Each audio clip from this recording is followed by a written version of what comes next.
play along. Yep. Yeah. Okay. So,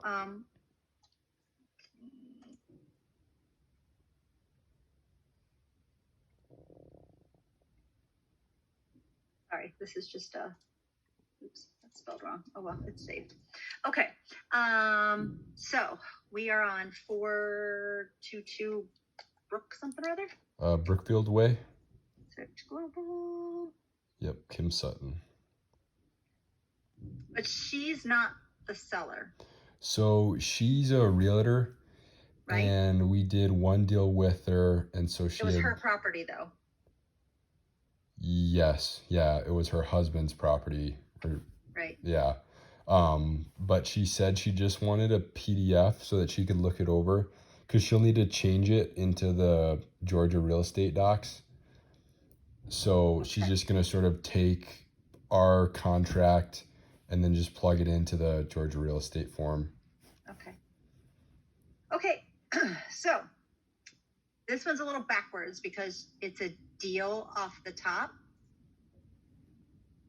Right? Mm-hmm. We don't have it as a lead. Right. And then a deal. So this is a little bit different, which is one of the reasons why I told the guys, like, for the first couple, I have no problem walking them through them because there are so many one-offs, even in the more traditional ones. Yeah. That, yeah. So unfortunately on this one, we're skipping all of, what I call the pancake ones. Cause the little icon to me is a guy standing on a pancake when it's a lead. The dumb ways I remember things. And then there's a halo and it's a deal. Anyways, so because sometimes like you just see it like this over here, and so you don't see like REI deal right next to it. And so it just helps me to remember. So we're straight in a deal. So I can't give the example of how you turn the lead into the deal. But this is one of the scenarios then where all the notes are in the deal. This is like the exception that proves the rule, right? We always leave notes in the lead unless there's only a deal. Yep. Yeah. And this one's only a deal. Right. So we can only put notes here because we don't have a lead to put a note in. Okay. So I would still do the same thing, and I would go up and I would grab all the pertinent pieces that I'm going to need to make the Podio contract, and I put them here just so they're like right in front of me. Okay. And then I'm going to send an email. So I'm going to start with the email address. And obviously is this your lead or is this going to be? Yeah, this one's mine. Yeah. Okay. So you're going to do this in your own email. You're just going to, I always start here, and then subject is offer to purchase. So spell it right. And then you're just literally, it's kind of all in order, right? So the first thing we need is here, which is kind of why the template is the way it is. And then you'd go to that email where I did all the like helpful clauses. Okay. And you would grab your clause. So you don't have one of your own because I don't do too many for you, or I hadn't been doing too many for you, but and you can obviously change it because it'll be your email. So you would say, per our conversation,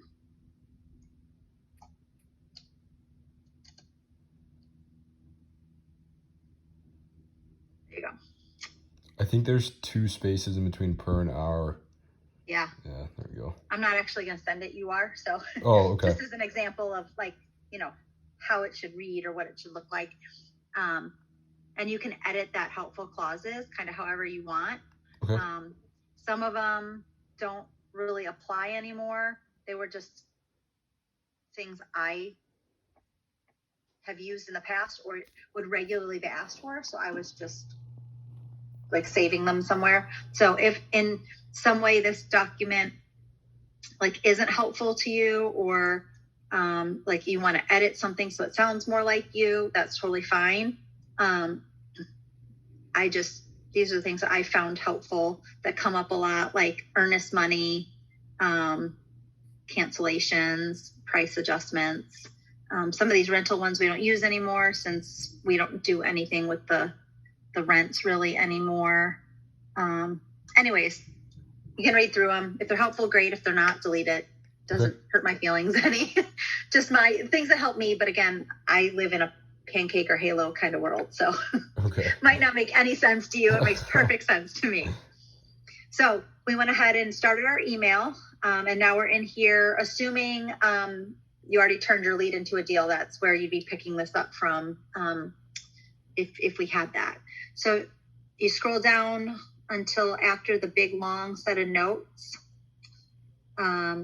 And right here, you put in your amount. It's a wholesale deal. And then, do you know the actual seller? I don't. She's really just going to take this contract, sort of pick what she needs from it, and then she'll put it on the Georgia phone. Okay. So you put your name in there. You grab your phone number. You grab your email address.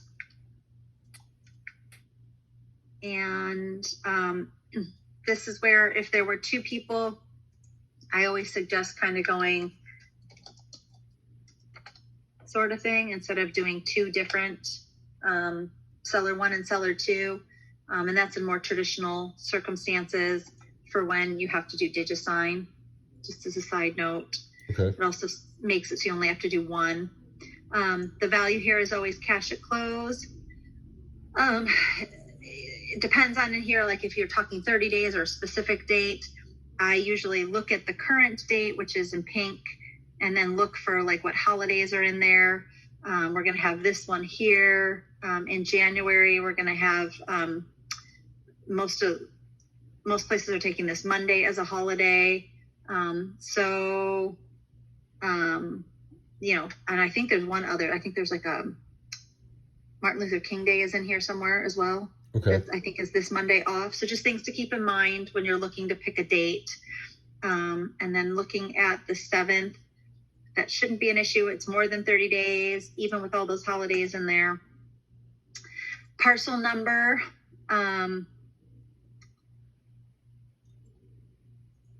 Get the new tab open for Zillow.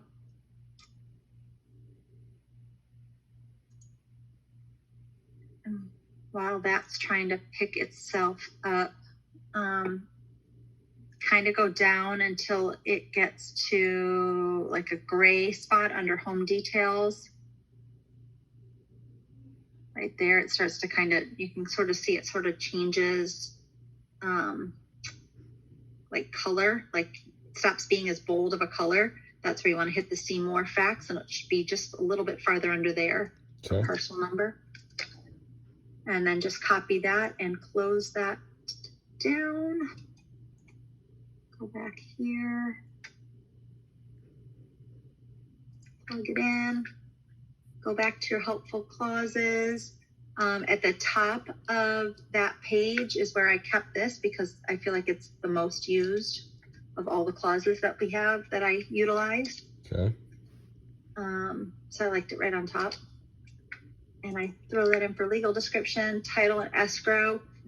When you're putting in Serrano, make sure you take the one with the full name, not the partial, because this has some incorrect information in there, and we just never figure out how to delete it. Okay. Additional terms, this is where if they wanted earnest money, again, there's an earnest money clause in the thing, in that document. Once you have everything you need, you hit generate purchase contract, and you're waiting over here for it to, it'll give you a whole pep talk. Great job. So close. You got this kind of thing. Okay. And then it'll generate the paperclip. Click on it.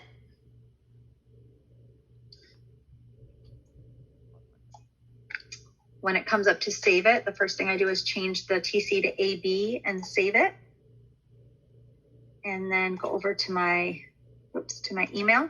And I've got my email started, and I just swap it in. Okay. Not too And bad. then I would, if this were a normal traditional deal, I would X out of this and go back into the lead. And I would make my note.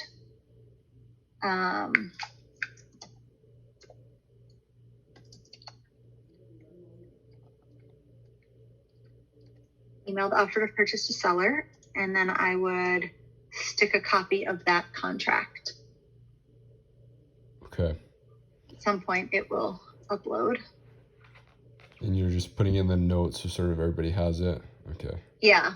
And so like, yeah, that's the hit by a bus theory, right? So if whoever wrote it gets hit by a bus, anybody else can get right into it. Okay. Or like, just in case you wanted to look at, you know, what you sent them, or they say they don't like something. So the only time that this gets kind of tricky is if they want something that's boilerplate changed. So like when you guys ask to have the inspection days changed, that's not, as you saw, that's not a field that I can input, right? It's part of the boilerplate. So I would have to turn this into this PDF